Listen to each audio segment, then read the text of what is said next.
Companies before COVID that was set up or already invested in technology, the switch for them was easier to work remotely.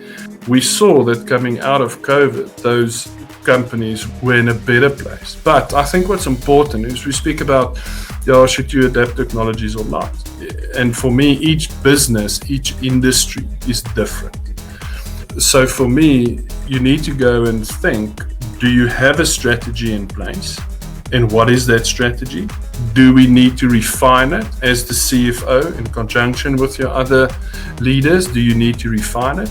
And then lastly, I think what's very, very important, as I said, there's also sometimes the perception that software is expensive or we don't need it because we've got enough people managing certain processes for us, etc. The software or the technology is not going to replace the human. The software is there to automate, or the technology is there to automate certain processes within the organization. And then it frees up the finance team or the CFOs to, at the end of the day, spend their time on something else. And I've seen this with our customers, is that if you plan it correctly, if you put that plan in place, that at the end of the day, you free up time of highly skilled people that you can use them to support you better on your strategy of your company. The CFO is no longer in a silo.